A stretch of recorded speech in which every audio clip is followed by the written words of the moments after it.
this week we're talking to Will H. And we'll let him tell you about a little bit about himself. I will do a disclaimer at this point. We are discussing our president, and we are going to try to be level-headed and not get accusatory, but we are also going to discuss facts, and I know that some people dispute those facts. So if you will or feel that you will be offended by the subject matter today, we understand that you cannot listen. So thank you and hope to see you next time. Will, give us a little bit about yourself, whatever you're willing to share. Well, I was, of course, born and raised in Cincinnati, Ohio. Um, I was at one time a staunch, hardcore rank and file Democrat, but now I'm a progressive independent. I'm a father of four. I work in IT and health field community, and it's a pleasure to be here. All right. It's Yeah. good to have you. Mm-hmm. Yeah.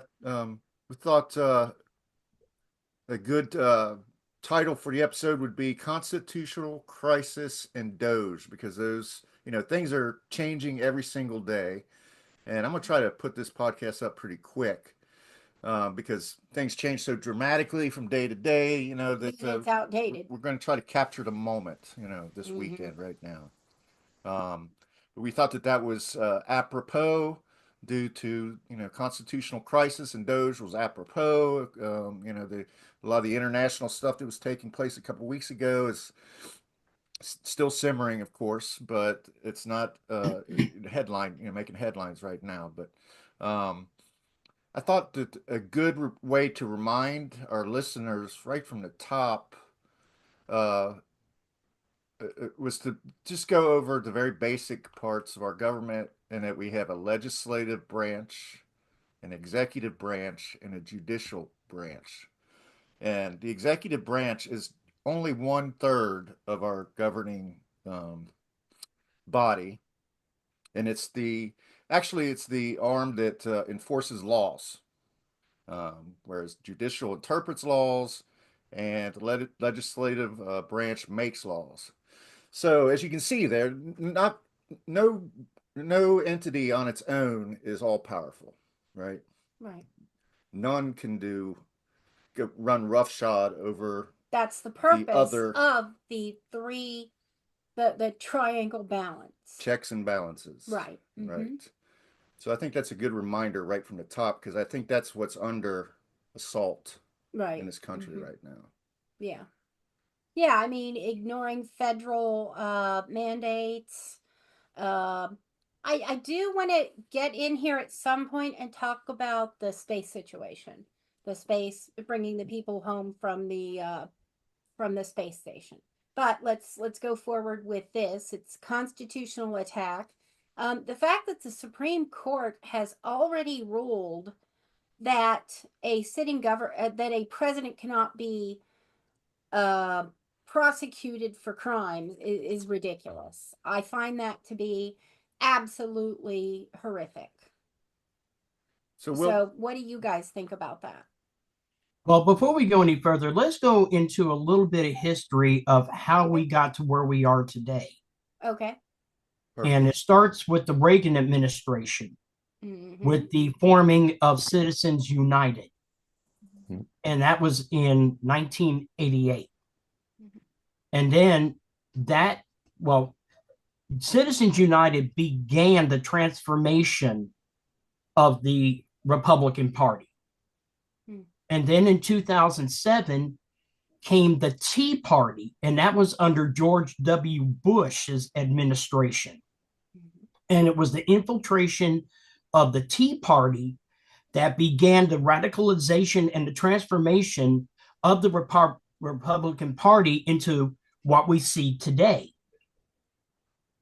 Yeah. And the thing is with this also is it's so rapidly evolved, for lack of a better term, into the MAGA movement. And that's what we're having to deal with now. Right. So I feel like I I feel like that, I was a Republican at one time, and I believe in some of the I guess elemental, I believe in smaller government, Mm-hmm. in general, I believe in you know, cutting waste out of government where we can, and being responsible fiscally and stuff like that. But I feel like that my own break from the Republican Party probably started to happen right around, like you talked about the Tea Party.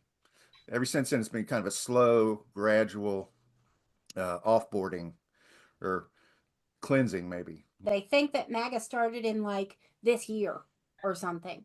And we're like, no, no, MAGA came into effect in like 2012, 2016 2016, at the latest. 2015. Okay, 2016. Okay.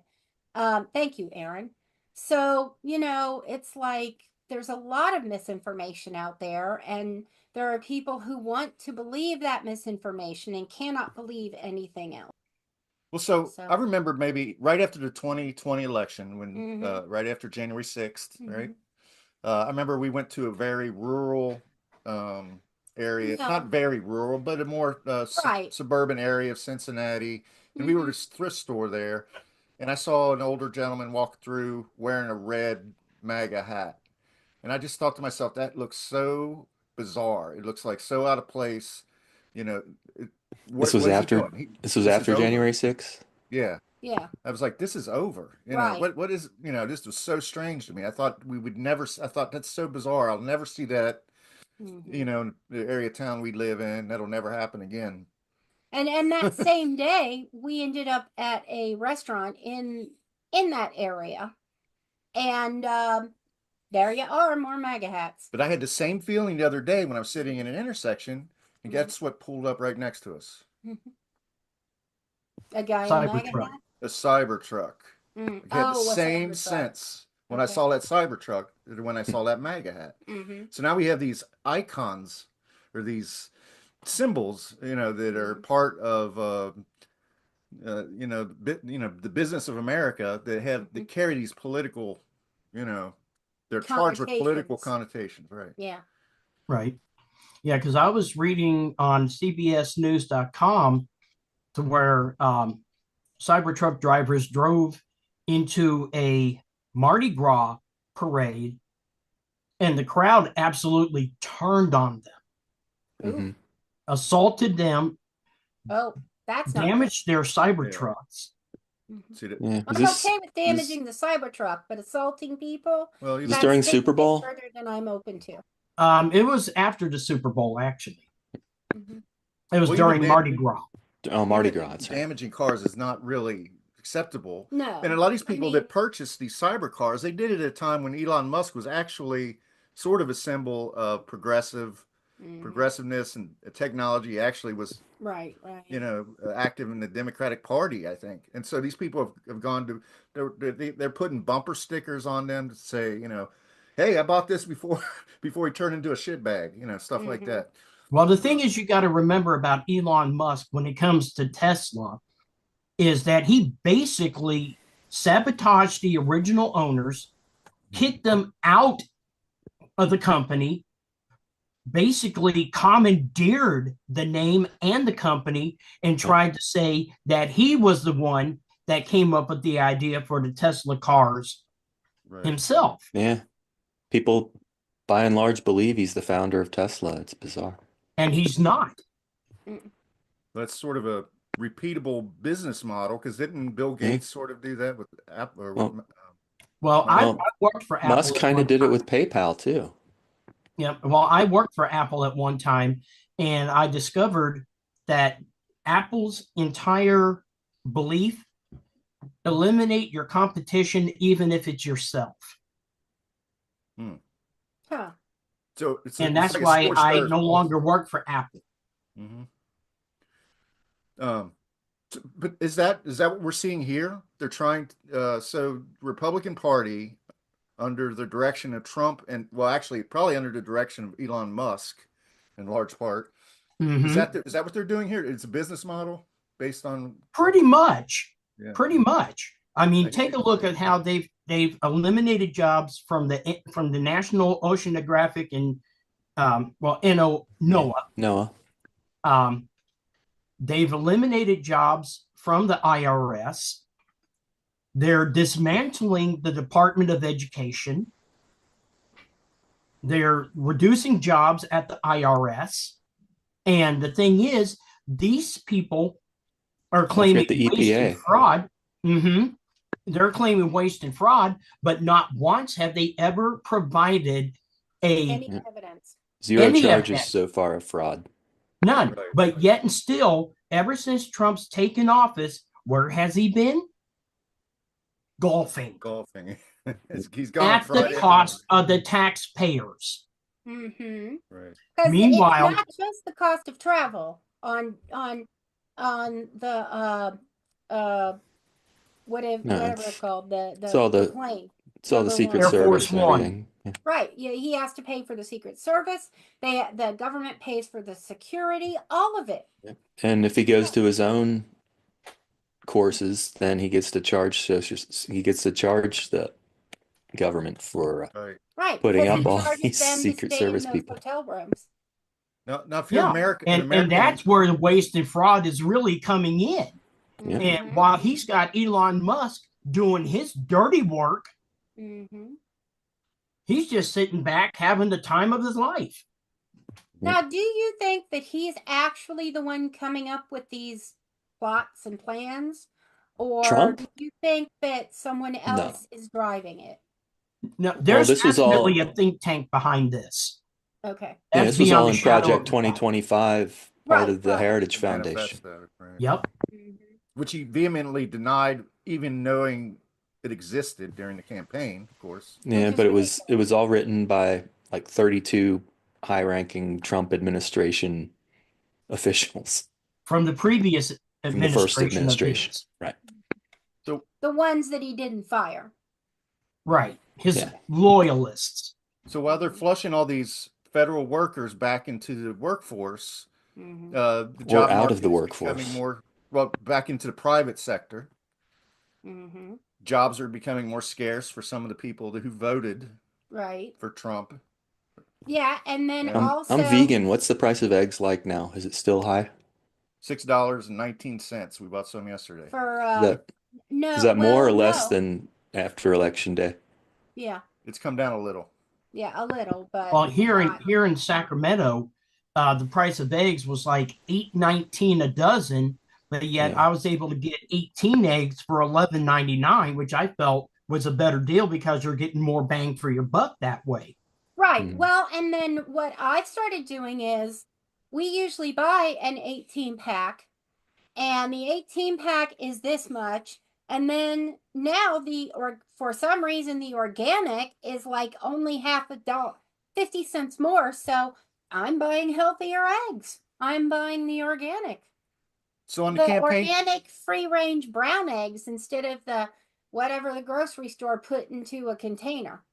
So on the campaign trail, Trump would say, all right, on day one, egg prices are going down. Grocery prices are going down. You know, all these great things are going to happen. Stock market's going to boom like never before. Yeah. Not there's going to be a period of pain as the economy readjusts or anything like that. The promise was day one, this shit was going to start happening. You'd be able to see that. I actually do believe the chainsaw pretty much did start on day one. Yep. The chainsaw and the Nazi salute started on day one. Yeah. Yep. And here's my thing about this. Okay. We've seen this movie before. We saw how it ended. It didn't end well. And for all these Trump supporters that blindly, for lack of a better term again, endorsed and voted for this man, and now that they are seeing the results because they wanted to quote unquote own the libtards, and they're seeing that it's now affecting them, they want to have voter regret. No, absolutely not. You do not get to play that card again. You were probably a victim the first time, but you knew exactly what you were getting. You knew exactly what Trump was from the first time. So you don't get to play that card anymore. Period. I'd say a competitive workforce is good in general, But what I was getting to before is when you're flushing all these people out of their federal jobs, it's going to become much more competitive in the private sector to get jobs, and that's going to affect people that voted. I don't know how familiar you are with a book called Ready Player One, but that I feel like that's where we're heading, and people should look at that because it is predictive dystopia. Absolutely. Okay. And the thing is, too, with the elimination of DEI from some of these private corporations and companies, you know, not a lot of people are going to get a fair shake in employment. And it's going to be women and people of the ethnic origin. Absolutely. Because this is a support the white man again. And this is something that I've said before, and if you think about it, it's true. With the Republican Party, the term DEI, it's now the new N-word. Yeah. It's it's signaling. And what's really I've been on YouTube and I found this I think it's FAFO fuck around and find out. Yep. Yeah. Fuck around and find out. Yeah. And what happens is all these people are getting on and saying, I had no idea I was DEI. Right. And I'm like, you're a female. The biggest stories that they're exploiting are veterans. People that MAGA, claims to, oh my God, our veterans, we love our veterans, and we're very, rugged Americans, but they're the ones that are getting caught up in this DEI movement, They're getting screwed over royally. Well, right. I mean, this happened a long time ago. But Philip was working for this company, and they wanted so badly, there was a restructuring, and they wanted this woman who was an African American. And did you have something else, or was it just African American female? I don't think it matters. It does, because it's a DEI situation. They wanted to hire this woman because she hit 3 factors of DEI. So they hired her. When they restructured, they put her in Philip's job and offered him a demotion. Yeah. And he decided to go elsewhere. He found another job. But I mean, the point is and the demotion was going to come with a pay demotion, the whole 9 yards. They promised him that the job they actually wanted her for, which was higher up even than what he had, but she didn't want to take the lowest job. She didn't, she wasn't willing to do that. She was going to go elsewhere. So they gave her Philip's job, which he was supposed to he had been told was his. They gave that to her and gave him a demotion, so that 6 months later down the line, when the job that they wanted her in was available, she would move up, and then Philip would move back into his position. But that was definitely a DEI decision. And I know that an experience that I witnessed at where I worked was I was walking by the manager's office one day, and they did not know I was still there. I had been doing some overtime, and my supervisor knew, but the director and the manager didn't know. And that's irrelevant, but they didn't know I was there. And I walked past the office, the door was open, and the director said, well, yeah, we need somebody in this position, but we can't hire a man because we can't afford to. So we only need to look at the female candidates. So are you saying that you think that that was a DEI situation, but it was also a glass ceiling Well, I will say in my situation, mm-hmm. the woman that they put in that position was more than qualified for that position. Yeah, I'm not saying she wasn't qualified. I was qualified, but she was also qualified. So I'm not saying that the male and female candidates were all equally qualified. I mean, probably a little bit difference. Yeah. But the point is, they couldn't afford. I see. Okay, yes, if you can see they couldn't afford to hire a man because a man had to be paid higher. And I'm like, why is there why? How is that okay? And this was like in the 2000s. So it's not like, I mean, I may not look like it, but I've been at my current job for 34 years. So I'm not saying this happened at my current job, but right. But we've known for years that there's definitely a disparage between the pay rate for men compared to the pay rate for women. We've known that for decades. Yeah. Yeah. Right. But you don't hear, you know, executives saying we can't afford to hire a man, just go through the women's resumes. Right. But you don't hear that. Conversations normally. like that do take place. Conversation. You know it exists. It is a fact. Yeah. Behind closed doors. So a lot of people don't get to hear it. Right. Sometimes they forget to close the door and Lisa hears it. One thing that does contribute to that is that women have a tendency to be less confrontational when it comes to things like that. That's because they've been conditioned to feel that way. Yeah, to be the good girl, to be nice, to not cause trouble. Well, okay, so what Lisa said, I've been trying to lose that. She said something off air that I thought was interesting. She said, well, the reason that the Republicans are so opposed to diversity, education, and inclusivity, or is that what inclusiveness? Yeah. Inclusiveness.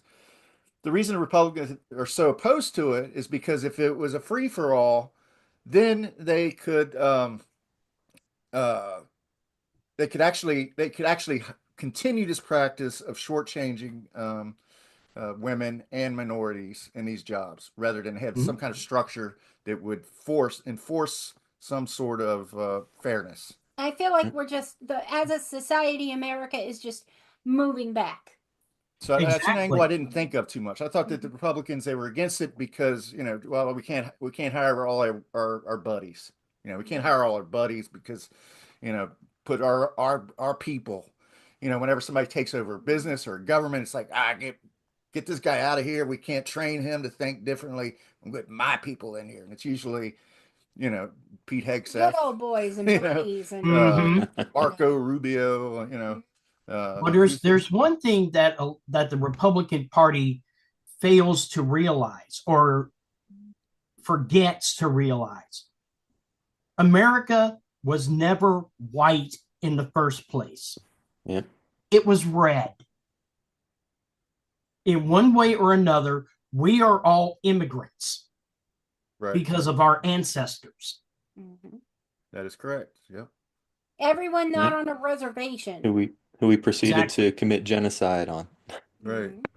We have the re-education, the following of the Roman re-education initiatives, where they took the children up and put them in schools and didn't allow them to learn the language of their original culture. So they were forced Americanized, and then afterwards they know what to do with them, so they just let them go back to the reservation. Well, we got a podcast series percolating. It's on the back burner. We've been wanting to do it for a long time, and it's all about, we're calling it Queen City Reservation. And it's all about, well, I don't know if you've heard of this before, but there was a time back in the turn of the century where a tribe of Canadian Indians, Creek Indians, I think. No, I think they were from Colorado. Well, they were living in the West, in Utah, I think. Okay. But they passed through with a Wild West show, and the Wild West show went bankrupt while they were in Cincinnati, and they were left here. The Cincinnati Zoo put on a human zoo, basically, where they had the Indians, you know, basically just living their lives there for a couple weeks, and people passing by and observing them. I think it was a whole summer. Yeah, I can't think of the tribe name right now, though, but they did originate. They were Creek, weren't they? Cree. Okay. Cree Indian. Either Cree or Creek. Anyway, that's interesting. Yeah, and it is actually not an unaccepted process. They used to do it in Europe with African tribes and gypsies even. So that, you know, people would come through and it was basically a zoo exhibit. When I first heard about this, I was absolutely horrified. But it turns out... Well, let's not spoil the story. Okay. We're going to do a podcast series on it. It has a somewhat positive spin.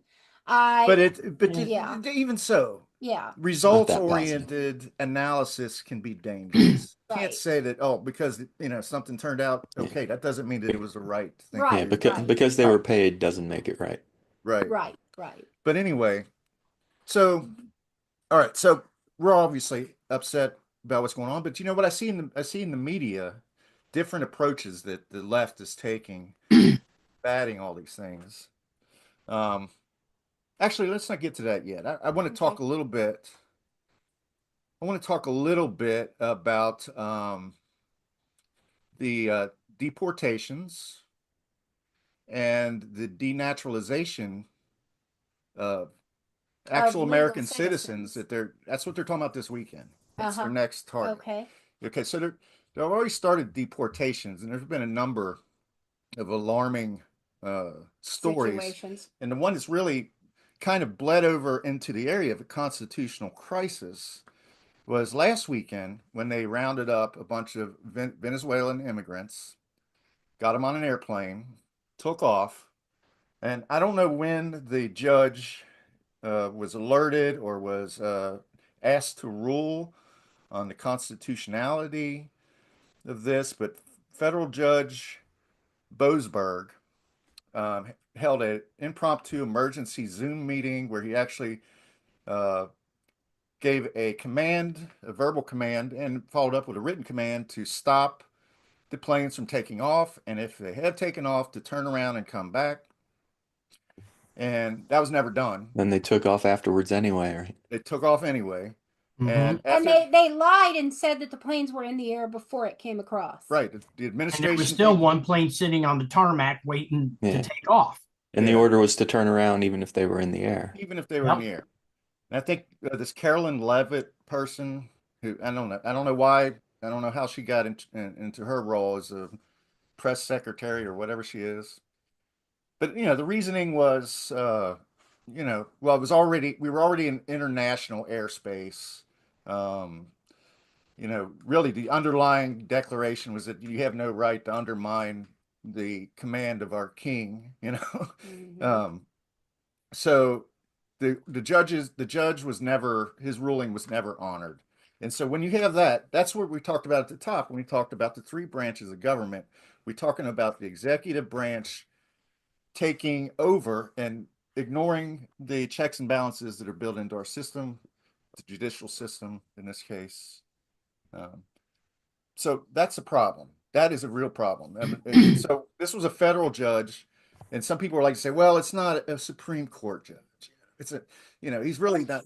And then you have Trump coming out and saying, oh, if a Supreme Court judge says something, then we're bound to honor it. But I mean, that's kind of. Why do we have federal courts then? That's weak sauce based on the fact that he lies about so many other things. Exactly. We know he's lying about that as well. But at some point, it's going to become.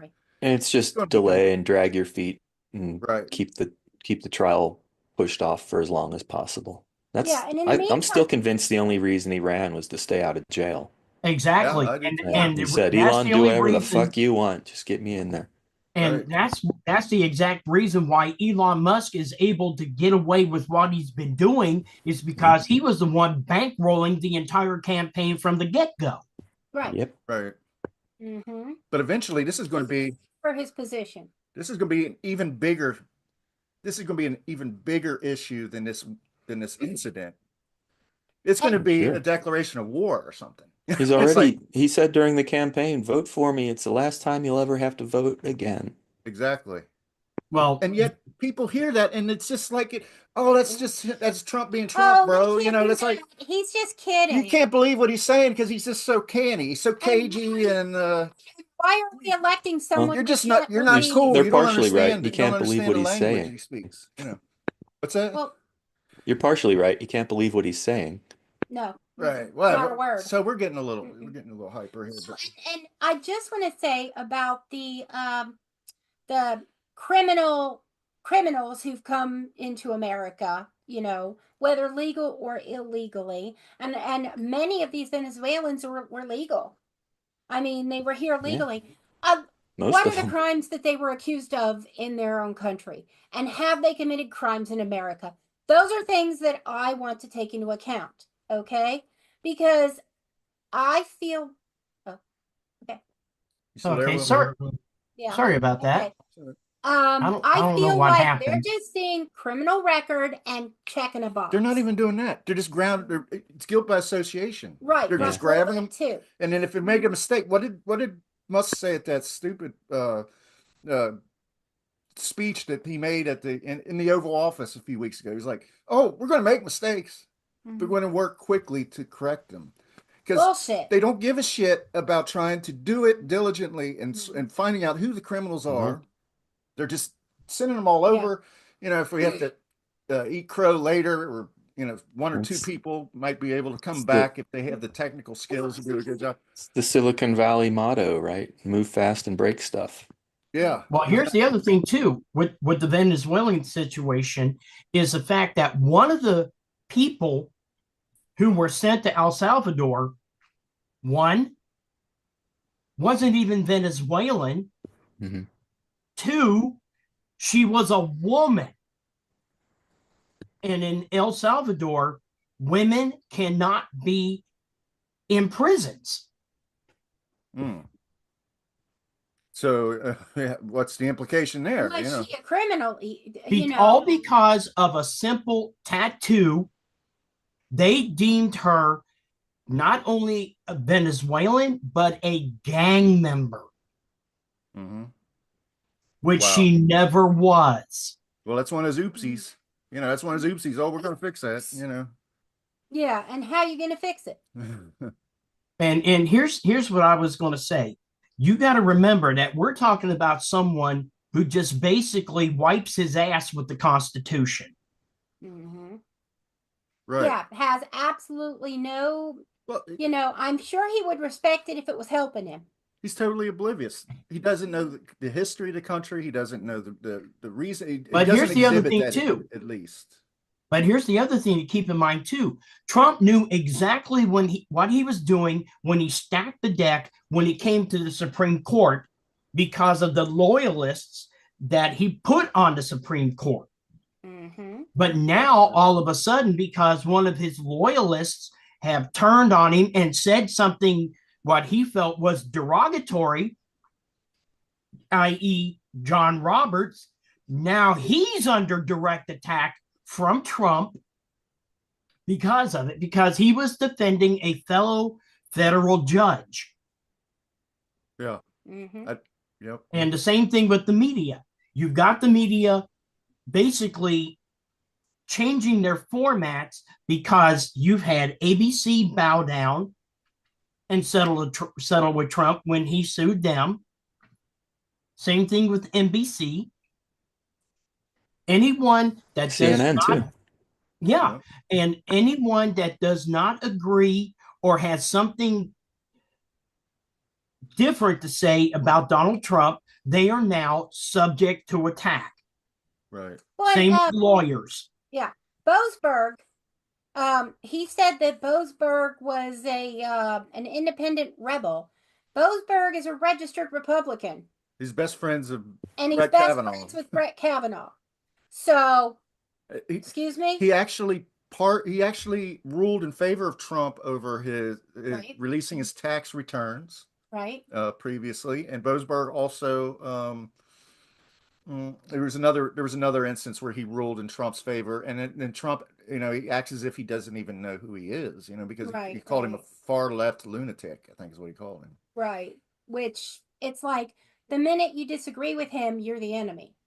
Which exactly you don't want to be his enemy because he's already stated, that he's going to get his enemies, which is true. He's already done stuff in that respect. Well, take a look at what he's done in revoking security clearance from Hillary Clinton, Kamala Harris, Joe Biden's children. He's suspended Secret Service protection from them. Right. And, yeah, and we've seen this before. Trump is following the playbook of Adolf Hitler. Yep. He worships Adolf Hitler. We're talking about a man who keeps a copy of Mein Kampf by his bedside. Yep.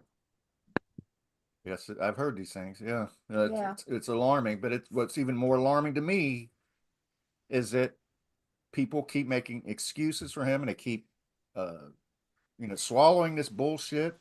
They grew up in the same school system I did. All of my teachers, all through school. I mean, there was a sense of empathy, compassion, and pride in the fact that the United States was the one country in the world where you were guaranteed, as close as possible, a chance in life. Not based on anything but the American dream.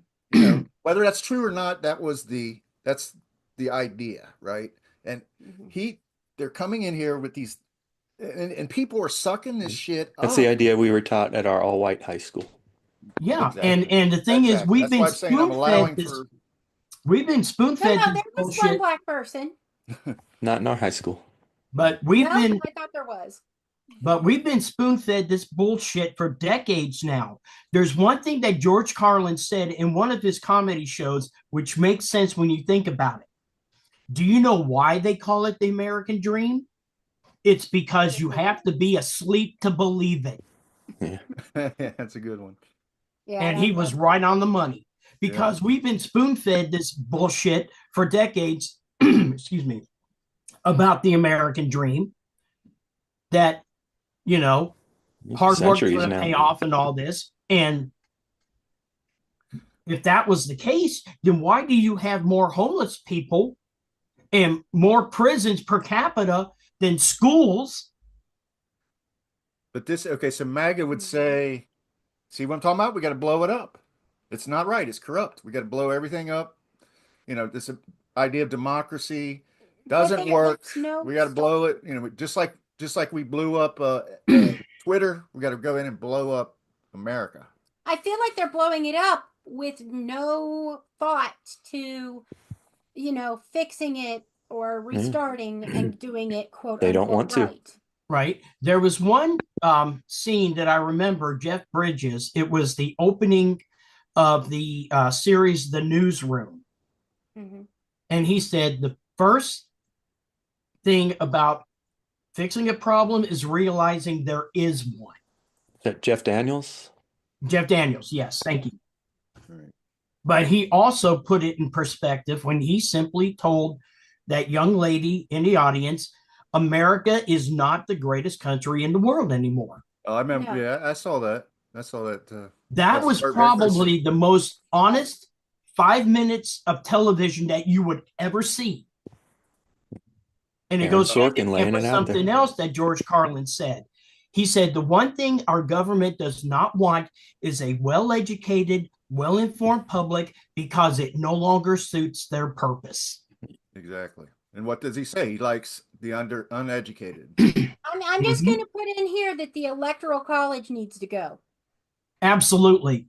That is something that is overstated. It's outdated and unnecessary. Well, it's antiquated. Yeah, antiquated. Yeah. Although, to be fair, this time he did win the popular vote too. Yes, he did. I'm not saying he didn't. Okay. Yeah, but the way he rigged everything, how many votes for Kamala actually were counted? Yeah. Because take a look at what he did, along with people like Ted Cruz, Lindsey Graham, and the ilk. Louis DeJoy. Yeah, in controlling who got the vote in these ruby red states. Yeah. Because there was a lot of minorities in those ruby red states. Well, I mean, yeah, there's the system is right. They got that right, that it is ripe for corruption, but they use the argument that it was rigged the other way before. I'm not sure. The thing is, I think that I don't believe that. I mean, we get upset and people. Maybe I don't. I think the best voice that's going right now, I feel like, is Bernie Sanders and AOC and their what they're doing. They're having organized meetings. They drew 23,000 people. Those are the two best voices in the past 10, 15 years, if you ask me. Absolutely. But nobody wants to They're listen. not screaming at the top of their lungs. And they're not. That's when I left crazy.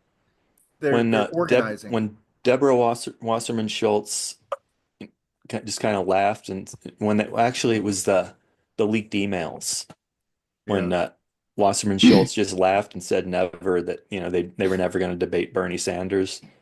That was when I left the Democratic Party and signed up to be a Green Party. Same Holding here. ping pong paddles, that shit's not working. And Chuck Schumer, agreeing to this bill he did the other day. This shit's not working. People screaming. Independent media is working. Democrats are working for a very small segment of people, but it's working better than some of the things that the Democratic Party is trying to do. Like Hakeem Jeffries trying to tell people that they need to stay quiet and wait for them to fall of their own weight. That's not necessarily going to happen, because the people they forgive every fucking thing. The people that vote, the MAGA party, forgive every goddamn thing he says, every lie. Well, they tell you that it's gotta watch the stock market and watch the price of eggs. It's like talking to a wall, Yeah. And what is of America? We need to talk about more than just the eggs, because it's not just eggs. Right. I know that I don't even eat eggs, but that's what they're concerned with. Yeah. Anyway. Sorry about that. I keep cutting in and out for some reason. I do too. It's probably us. No, on my end it's saying your internet connection is unstable, which is impossible because I just upgraded my gateway. Well, I mean, it seems pretty good on this end. Republican business, and they know about you. It's obfuscation. My piracy years have caught up to me. It's personal. But what I was going to say is that for a while now, you've had these enablers for Trump. And that's why he feels that he even said it himself at one point. I can go out, shoot a person, and nobody would care. Yeah, on Fifth Avenue. Yep. And what was unsaid is because you're stupid and you'll believe it. Yeah. That's the thing is, you were talking about independent media. It's a shame when you've got foreign journalism reporting our news better than our own media. That's been the case for a while. Our media is owned by the people that are in control. Yep. And then you got, the BBC in England, you've got the NHK in Japan, and then here you've got National Public Radio, which Trump wants to yank all funding for. You got PBS, which Trump wants to eliminate. Yeah. It's a bullhorn. It's just might as well be burning books. They are. Well, we're already banning them. Yeah. In fact, my reading list is banned books. Same here. And I was telling my daughter, Michaela, I said, one book you might want to read is The Grapes of Wrath, because that was a warning in effect. Yeah. And Ready Player One. Ready Player One, 1984, The Handmaid's Tale. These were all warnings. Now, how old is Michaela? She's 16. Okay. I was going to say The Handmaid's Tale, but I'm thinking of her as when you introduced her and she was like, what, 8? Mm-hmm. Yeah. So if you tear down your government like this, you must be in the back of your mind thinking, holy crap, I don't ever want Barack Obama or Bernie Sanders to get hold of this apparatus, unless you were thinking, well, we'll never have to give up power, so it won't matter. That's what he's thinking. Yeah. Yep. Now, one thing, he said. if he somehow manages to get a third term, that never have to vote again. In my opinion, who would we want to run against him? There will be Would anyone be willing him. to run against him is the question. I don't think there'd be an election. I think he's pushing to literally overthrow democracy. Yeah, absolutely. There'd be an election. It'd be like, I elect Don Jr. I mean, the whole thing of his empire building, wanting to annex Canada. Why doesn't he want to? We didn't. Why doesn't he annex Mexico instead? Why is it Canada? Why not annex Mexico? Mexico's browner than Canada. Exactly. Well, that and Canada has more resources.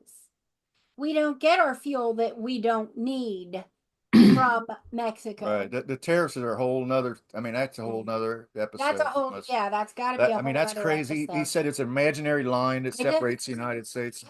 Like a finance guy on that episode. But the expansion, the thirst for expansion is imperialistic. It's tyrannical. I mean, it's scary. You know, it's like the expansion part of it is absolutely fucking Greenland, man. And we did actually kind of reach out and try to get someone who is for Trump on this episode, but it kind of the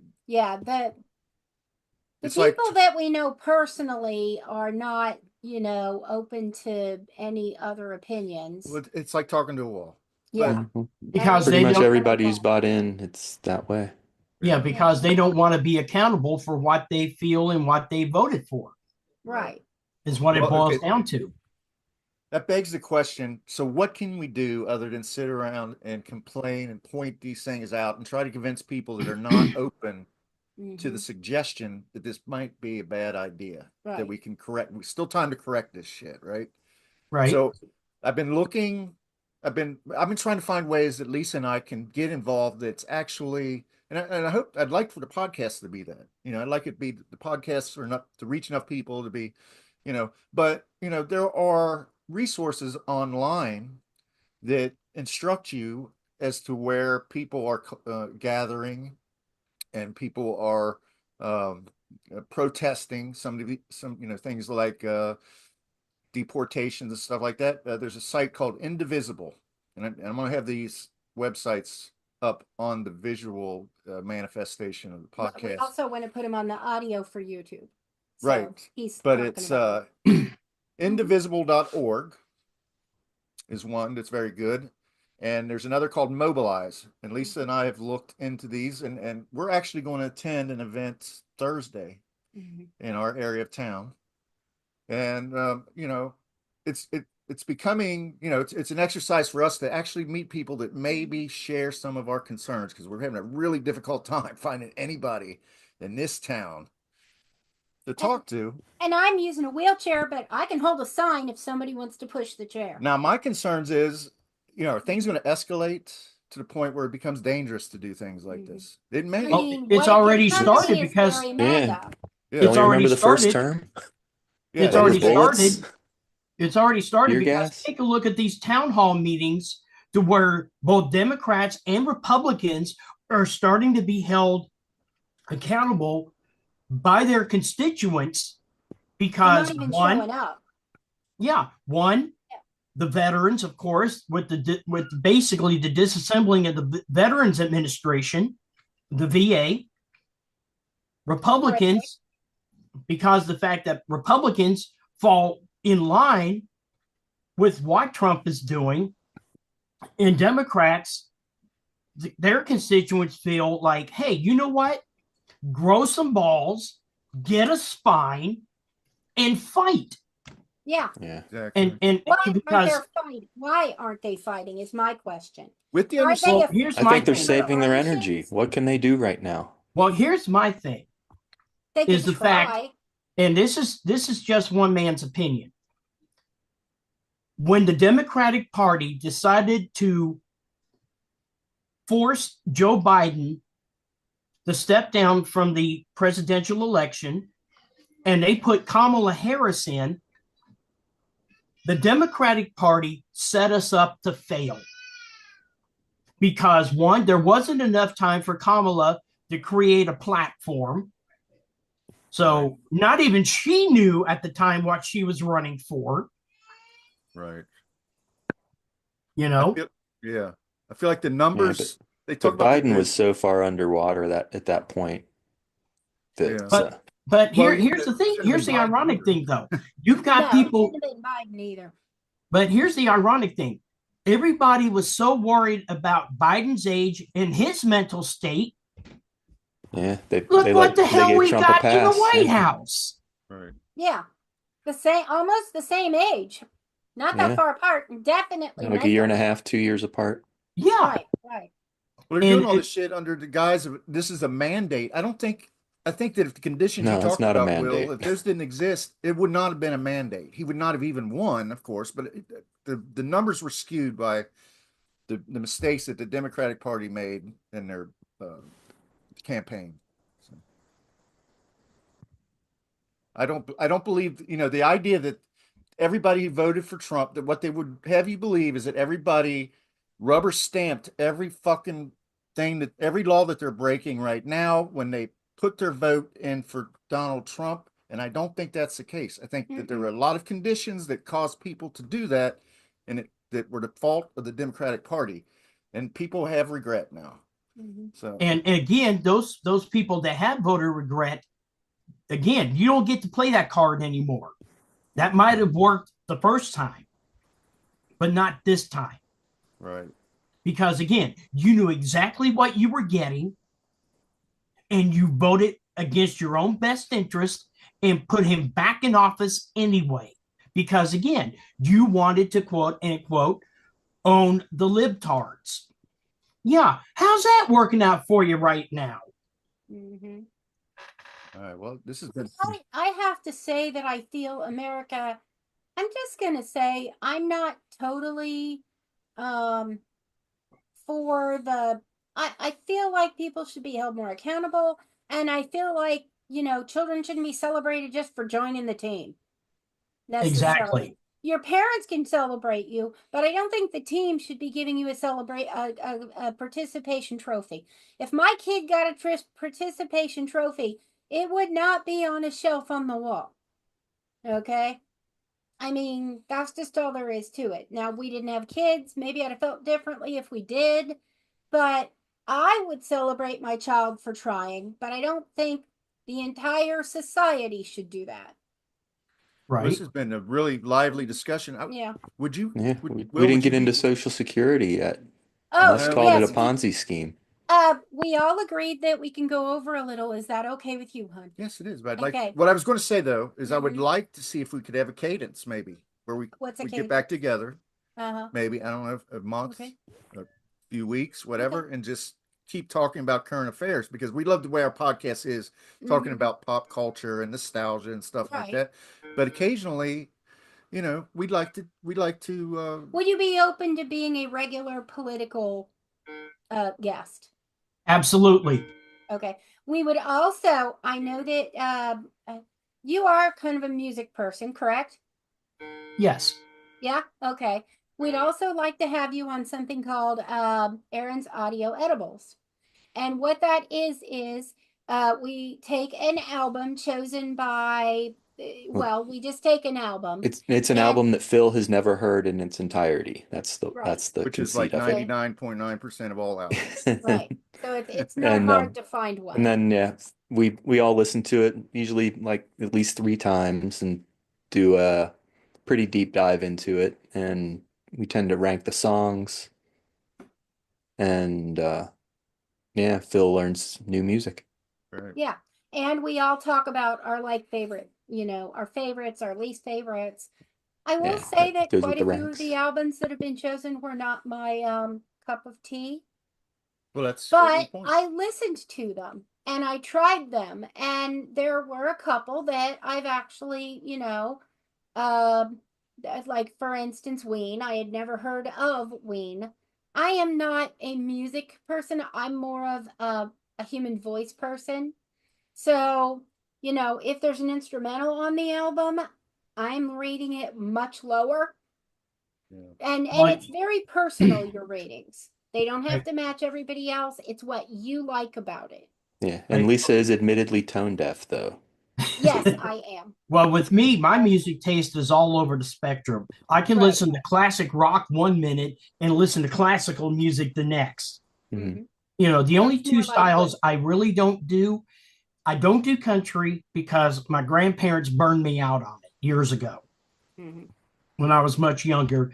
Right. And today's modern rap, I really don't care for. Yeah. Compared I like both kinds, country and Western. Well, with me, what they call the old school rap, Fat Boys, Run DMC, Beastie Boys. I'm down with I love that. Beastie Boys. Tribe Called Quest. Mm-hmm. Yeah, I've been trying to diversify. I've got my Spotify. I've been adding some newer music just so because I feel so stodgy. Like we got some podcast friends. They make us feel not intentionally, but they make us feel kind of old because some of our tastes are really because they're all 30. What's his name? Who did the Super Bowl this year? He sings. Kendrick Lamar. Kendrick Lamar. Rapper. Kendrick Okay. Lamar, yeah. I didn't hate some of his stuff, and I have listened to a little bit of Drake and Kendrick Lamar because of Josh Johnson, the comedian. If you haven't heard him, pull him up on YouTube. He's so hilarious, and he's also on the Comedy Central, which is my main news. I get my main news from Comedy Central. What do you want to use? Less painful that way. Because American news that is available to me without like doing a bunch of research is useless. It's John Oliver night. I do want to talk about Social Security because of oops. Okay. There have been quite a few people featured on the news who were declared dead by Social Security and had their money stopped. Now, the two that we saw the other day that was on the news, was that on YouTube or on the news? You're talking about Howard Lutnick, Commerce Secretary, who suggested that his mother, if she were not to receive her Social Security check for a month or so, she would just sit and wait peacefully for her check to come in because, she's not a rabble rouser. She's not trying to upset the apple cart. He suggested that, people ought to be able to weather a period of time where they're not getting their Social Security check. I mean, she's getting what he's saying is she has money in the bank. Right. Well, but he also said that learning from Elon Musk and others, what they have learned in business is the people who actually complain are usually criminals. Fuck him. Right. I mean completely. But I wanted to get that out there that they are if they're canceling these, they're going to be doing other stuff. And in a lot of ways, that is a Nazi move because what it's going to do is it's going to get rid of the useless in society. And that includes the elderly and the ill. And I get once my insurance finishes paying for something, Social Security pays for the rest. And 3 months of my dialysis is $1 million. My insurance covers there's an agreement, of course, because there always is with insurance, but my insurance covers like 7,000 of that. And then Social Security takes over a lot of the rest that's not in the agreement. So we end up with a $7,000 bill. You mean Medicare? Yes, Medicare. Sorry. Yeah. But so they're attacking Medicare and Medicaid. Right. And that is that shit's affecting us. Yeah. It's going to affect everybody, really. Right. And that is very much a Nazi initiative because the Nazis, a lot of people don't know this, but the Nazis did not just attack the Jews. They took out the Jews. They took out gypsies. They took out ethnicities. Homosexuals. Even though half of the SS was loaded with homosexuals. Right, honey. And they took out, They had those fabulous Hugo Boss uniforms, too. Oh, right, the stylish uniforms. They also went for the deformed, the people that were not... Yeah, they were into eugenics. Ethnic ideal. So they literally did kill ill people. They withdrew care from them. They actively killed them. It wasn't just, you're over there, we're just going to ignore you. It was more than that. It was genocide, basically. Yeah, it was genocide of anyone that wasn't the Nazi ideal. Übermensch. Yeah. The master race. Right. I would have been not acceptable on a number of reasons. The one thing, they might have bred me because I'm blue-eyed. But they would have been very careful about that breeding. But my illness, being on dialysis and having kidney disease, would have taken me out of, I would have been, they would have taken away all the funding. I would not have been able to get health care. And if I don't have dialysis, I've got 7 to 10 days, not even 2 weeks. 7 to 10 days. What did Musk say? He said the empathy was the biggest problem in America, or on the left, or political thought that's loaded with empathy is flawed, or whatever. However he put it, what he's saying is that when he looks at someone who has a disability or an illness or something like that, he sees it as a burden to society. Well, he's also the one. I'm sorry. He's also the one that said that the working class is the parasite class. Yes. Yes, he did. And the one thing that the 1% does not understand, for whatever reason, is that they need the working class to stay the 1%. Yeah. And also, the working class, being the majority of the people, you want 100,000 people buying your refrigerators. You can't buy, if you're a multimillionaire, even if you want to, you're not buying 100,000 refrigerators or 1 million refrigerators. Right. Okay? And this also comes down to capitalism, because there's one thing that I learned years ago, and I stand by this. The problem with capitalism is that it will always supersede the number one rule of consumerism, and it's economics 101, people. In order to be a consumer, one has to have the means to consume. Correct. Yep. It's not rocket science. Yeah. Right. Yeah, because if we can't buy stuff, the economy doesn't improve. Well, and in the case of Musk, you have to sell your stuff. In the case of capitalism, you might say about Trump, well, he's just, he's eccentric. You can't believe you can't listen to what he says because everything's tongue in cheek, and he's just cavalier. You're not hip because you don't understand his language. But when you talk about this shit coming from Elon Musk, he's someone who's been attributed to be a genius, a mental giant by some people, even though it doesn't really come across. It doesn't track media. If you actually look into him, like Aaron has, you got to hold him for what these things he does. The Nazi salute. He's smart enough to know what he's doing. He knows that is not acceptable, especially being a European. Mm-hmm. And keep in mind, you're talking about a man who benefited from apartheid. He can't even point diagonally these days, he said. But again, he benefited, him and his family both benefited from apartheid. Absolutely. Yeah. Well, and they were blood diamonds. His parents moved from Nazi Germany, or his grandparents moved from Nazi Germany right after World War II. I think you can imagine what that might be, to South Africa. And so his family has Nazi ties. Right. And most of the people who left so quickly right after World War II had benefited from the Nazi regime, number one, because they could afford to move. And number two, were probably kind of higher in the party. Maybe not in the more murdery aspects, but they were higher in the party. And they moved to countries like South Africa and South American countries to get away from prosecution. I'm not saying that is true of his family, but it was a common thing.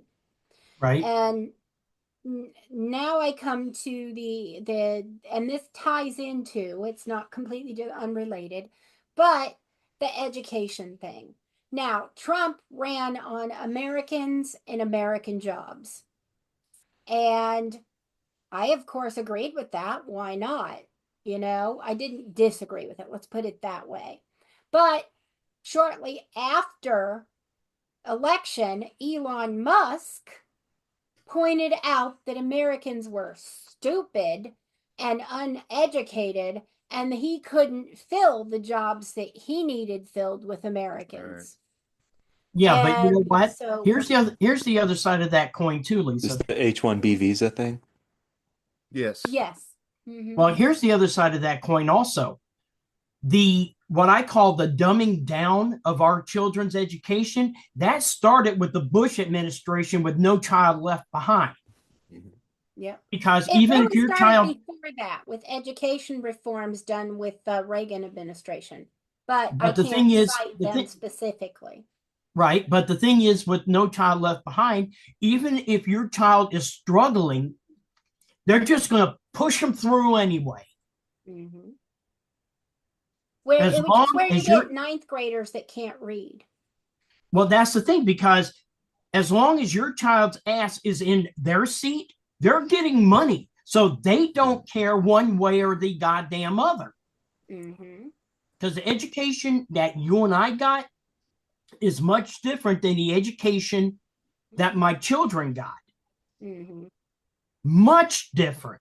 I mean, if we had children, based on my experience in school, and not pertaining to education, but social situations, I was, as I've said previously on this podcast, I was so horribly bullied.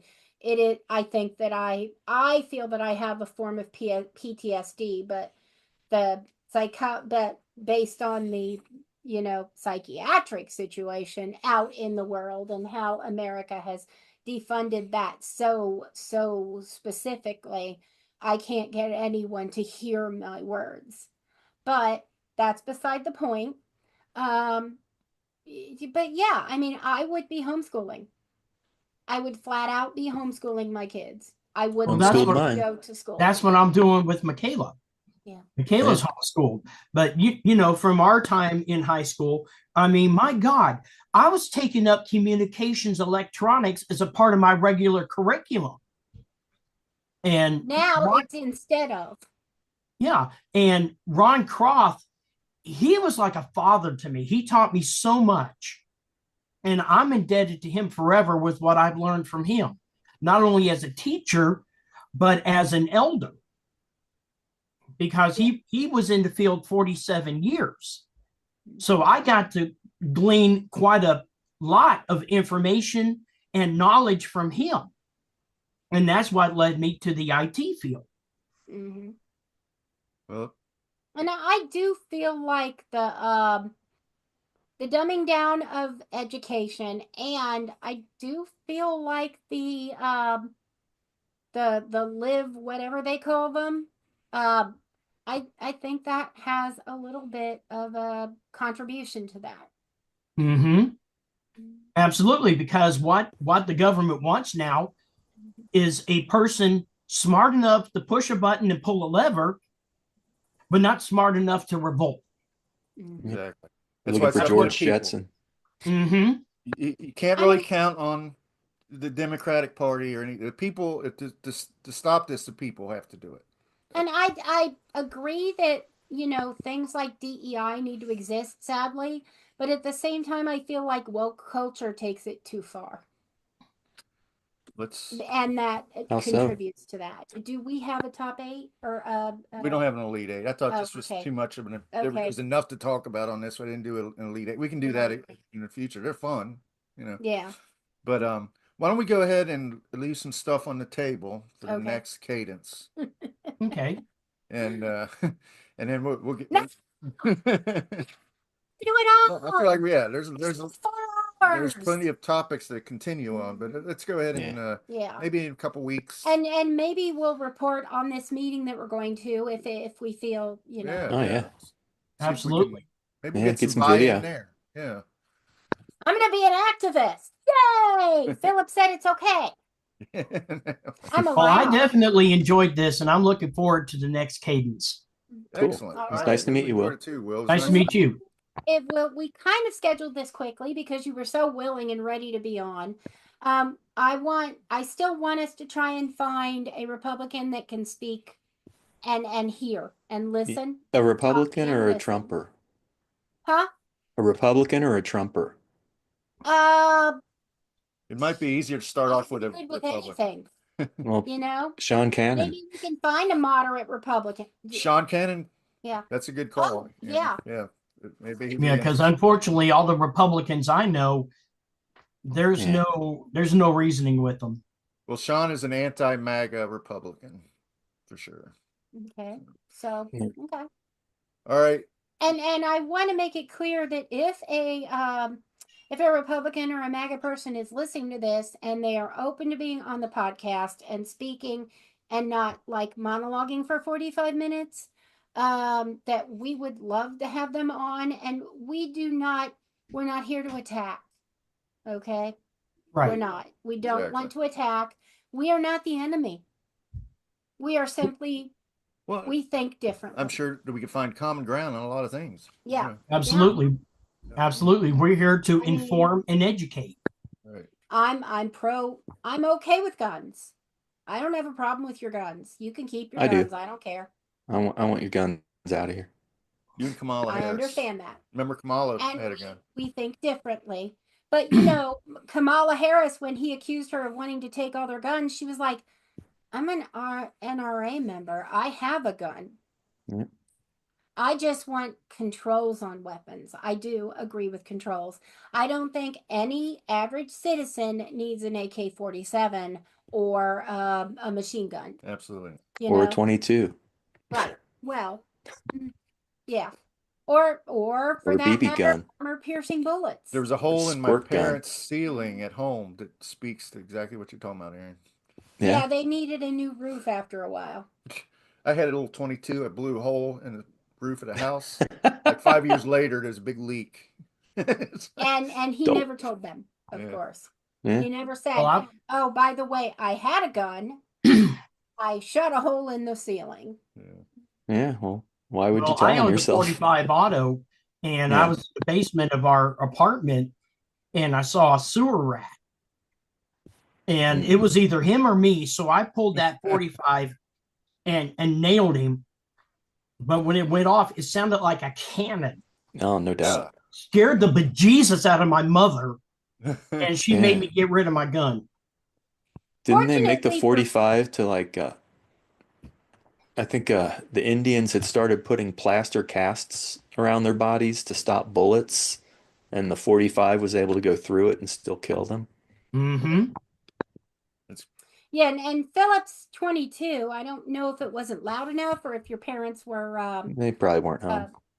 They were almost always at home, but they'd have heard a gunshot. Drunk by like 2 a.m. or 2 p.m. How loud was it, Phil, when you shot it? Not loud. Okay. Oh no. Not really. Not that loud. Just, I guess maybe it's my vantage. Yeah. I don't know why. A gun's loud if it's loud. I did some stupid stuff in those days. Yeah. A lot of stupid stuff. We all did. Right. All right. Well, you guys have a good week, rest of your weekend, and you too. We'll talk to you again soon. I'll send out a. Thanks for being our guest, and looking forward to seeing you more. It was my pleasure. All right. Absolutely. Have a good day. You too. We have social. Twitter. Yeah, pod. Instagram. Yeah, pod. Facebook. Yeah, pod. So let us know. Hit us back. Have a great week.